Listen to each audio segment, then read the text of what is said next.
Okay, David Stewart here. I made a video the other day about some of the changes in the social aspect of World of Warcraft that have happened, not just in Warlords of Draenor, but over the last couple of years. Thought I'd make a follow-up video to talk a little bit about how the social aspects were before and some of the emergent gameplay that happened socially because of the way that the game was arranged. And if you'll notice right now, I'm walking around in the very, very first big raid that they came out with, Molten Core, which was a 40-man raid. And prior to this raid, there were only 10 and 15-man raids, Choloman's and Blackrock Spire, both upper and lower, and Blackrock Depths. So 40-man raid, that was the first one that they came out with, and it changed the game forever in a bunch of ways. The first big way it changed the game was it allowed players, or it forced players to group up more than they ever had before. When you only had to organize around a 10-person encounter, it was quite a bit easier to come up with 10 people, and it was quite a bit easier to organize a guild so that you could do content like that. Once there was a 40-man encounter, all the guilds had to expand, so to speak, because you had to be able to organize 40 people showing up all at the same time to do all of the same content together and be focused on the same objective and be able to be successful in it. And that also meant excluding people who weren't going to do well and rewarding people who were going to do well. So a guild really began to fit that structure very well. A guild became not just a group of friends hanging out or a group of people that you liked to talk to in a particular chat channel and liked to group up with on occasion, but it became an organization built around a single goal, which was to progress in raid content in World of Warcraft. That's what guilds really became towards the end of vanilla and through Burning Crusade, Wrath of the Lich King. Once you get to Wrath of the Lich King and people can start doing all the raids as 10-mans, that starts to drop off a little bit. But definitely during Burning Crusade, the purpose of most guilds was to accomplish PvE content. The other purpose that a guild began to have is determining a way to distribute loot over time so that people could be geared up and get better at the game, make their characters better so you could continue to push raids. If everybody just came and got random items every week, it might take forever for the server as a whole to progress because you wouldn't have people gearing up within the same group. So you started to have emerge things like DKP systems. DKP stands for Dragon Kill Points. It's something that I believe started in EverQuest.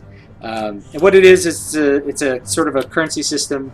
People save up points by completing content, then they spend it to get items, so that people have then a number of items appropriate to the amount of time they've spent in the raid, which is an important system because all the bosses in Molten Core here only dropped 2 pieces of loot each. There was a 40-man raid and there's 16 character slots. Takes quite a while to gear people out, and if people are not getting a piece of loot every so often, then they're going to end up not participating. So you had to make your guild bigger, and bigger guilds have lots of advantages besides just being able to do 40-man content. Bigger guilds can also do all the other content easier because you have a larger group of people to focus on. You also have more people that you can interact with socially, and the guild is usually big enough, at least it was in vanilla, that you could ignore people you didn't like and just hang out with people that you did like, which really made the guilds sort of function really well. With 40 people, you could end up having like 8 of each class sometimes, and you'd have things like class leaders. You'd have people who were the leader of just that class and taught people how to play that class. So you had lots of subdivisions that emerged from it. And then with DKP, you'd be able to gear up the raid, and then you'd go from one raid to the next raid to the next raid. And that's some of the emergent behavior that happened. Other things that began to happen at the same time is people began to get this gear in order to go PvP, because there wasn't... the PvP system did reward you with gear, but it was the same as PvE gear. This is before the days of Resilience. Now Resilience is gone, which is, in my opinion, a good thing, but before the days of Resilience and Arenas, you had to do lots of battlegrounds to get PvP gear, and took a while because queue times were real as well. So a lot of people would PvE in order to go kill people in PvP more efficiently, which is an interesting sort of emergent thing. Now people will think that it's really crazy that people would go do raids in order to just go kill people in a battleground for just the sheer joy of killing people, but that's the behavior that emerged. As Burning Crusade happened, you went from 40-man guilds to 25-man, or you went from 40-man raids to 25-man raids, being the main progression size, and guilds shrank accordingly. Guilds went from really monstrous, sometimes 80 people having 2 40-man raids down to 30 people, 25-man raid, and a couple of extra alts in case somebody couldn't show up on a given day. That's not very many people. And then once Wrath of the Lich King happened, guilds shrank again because people could do 10-man content. Now they shrank back down to just being 10 or 15 people, 20 people that could do 10-man raids a couple nights a week. So as time has gone on, you have moved away from these really big social organizations that are huge guilds dedicated to 40-man raids, and have moved towards these smaller and smaller organizations. In addition, after Wrath of the Lich King, I think towards the end of Wrath of the Lich King, they started introducing auto-queuing for groups, and then later Raid Finder.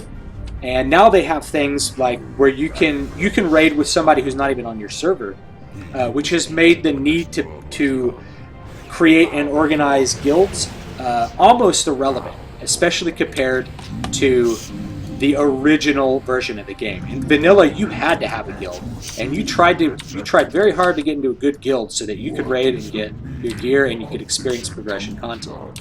Now the whole need to organize other people, to get along with other people, is not really there. So this whole emergent gameplay of being in a guild full of people that you liked and were dedicated to, and you felt proud of your guild for what they've accomplished, that's sort of gone by the wayside, especially with flex raids, where you now can experience all the content in a variety of difficulty levels to suit your tastes.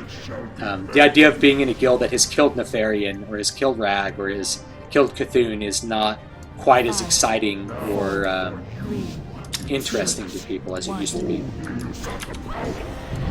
Wow, Rag died quick. So that's one of the things that sort of emerged. Yes, Perdition's Blade. Oh, that is a cool looking sword.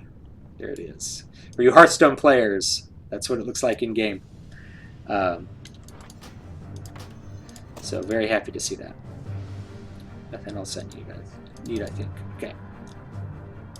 So, yeah, I don't need to ramble on any more about that, but basically, once you have eliminated the need to organize large groups of people, you sort of see the guild wither on the vine. The guild just sort of disappears from the framework that was World of Warcraft. The guild is not quite as relevant as it used to be. Now it's like a convenience thing, so you can play with people that you know, I suppose, but you no longer have to have a guild in order to do PvE or PvP content. You no longer have to have a guild in order to organize these big things. You can just be solo. You could be in a guild of a very small group of people and still be able to experience most of the game. Whether this is bad or good, I won't say.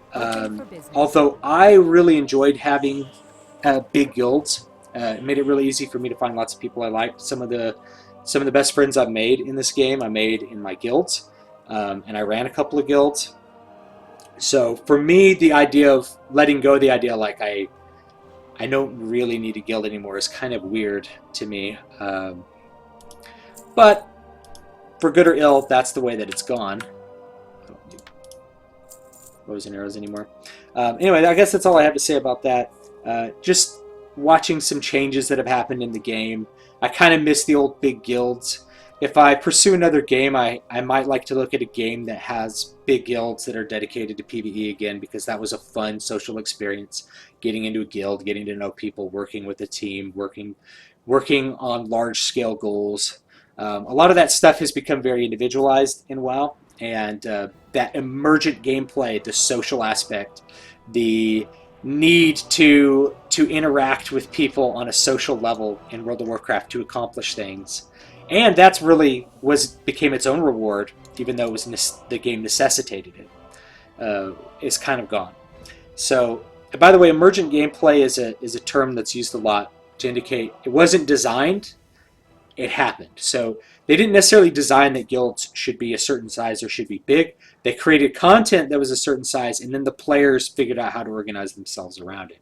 So that's what emerged, big guilds. And guilds have gotten smaller over the years, obviously. So anyway, thanks for watching. I really appreciate it. If you're on stream, I'm going to interrupt the stream, and then I'm going to get back to streaming probably some PvP or something. And I really appreciate you watching.